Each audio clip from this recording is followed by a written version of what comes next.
Number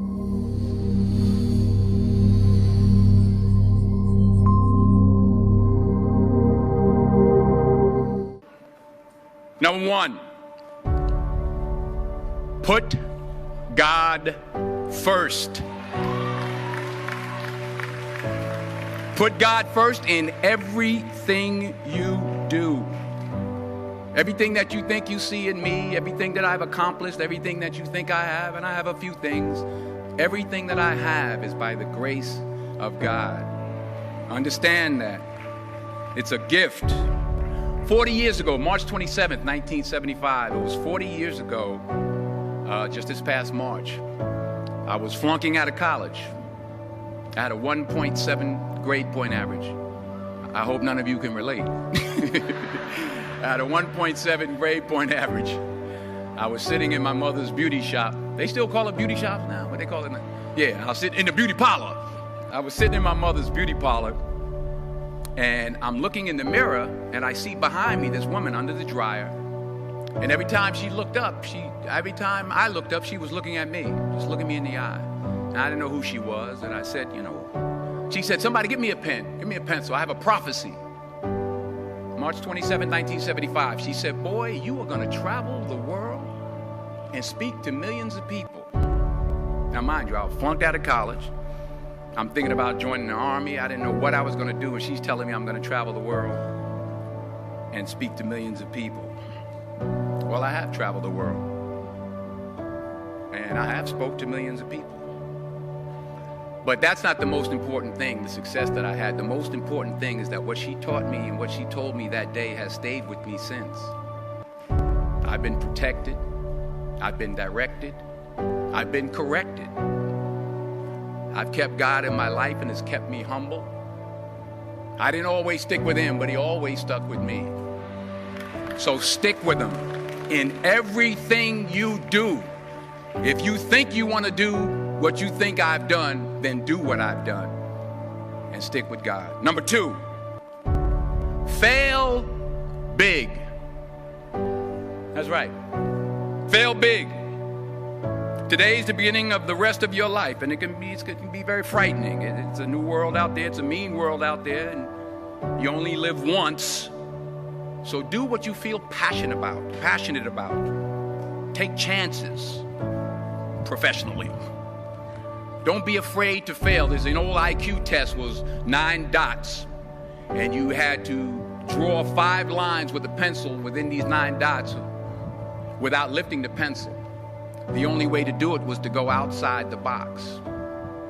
So don't be afraid to go outside the box. Don't be afraid to think outside the box. Don't be afraid to fail big, to dream big. But remember, dreams without goals are just dreams, and they ultimately fuel disappointment. So have dreams, but have goals. Life goals, yearly goals, monthly goals, daily goals. I try to give myself a goal every day. Sometimes it's just to not curse somebody out. Simple goals, but have goals. And understand that to achieve these goals, you must apply discipline and consistency. In order to achieve your goals, you must apply discipline, which you've already done, and consistency every day, not just on Tuesday and miss a few days. You have to work at it every day. You have to plan every day. You've heard the saying, we don't plan to fail, we fail to plan. Hard work works. Working really hard is what successful people do. And in this text, tweet, twerk world that you've grown up in, remember, just because you're doing a lot more doesn't mean you're getting a lot more done. Remember that. Just because you're doing a lot more doesn't mean you're getting a lot more done. Don't confuse movement with progress. My mother told me, she said, yeah, because you can run in place all the time and never get anywhere. So continue to strive, continue to have goals, continue to progress. Number 3, you'll never see a U-Haul behind a hearse. I'll say it again. You'll never see a U-Haul behind a hearse. I don't care how much money you make, you can't take it with you. And it's not how much you have. It's what you do with what you have. We all have different talents. Some of you will be doctors, some lawyers, some scientists, some educators, some nurses, some teachers. Yeah, okay. Some preachers. The most selfish thing you can do in this world is help someone else. Why is it selfish? Because the gratification, the goodness that comes to you, the good feeling that I get from helping others, nothing's better than that. Not jewelry, not big house I have, not the cars, but it's the joy. That's where the joy is, in helping others. That's where the success is.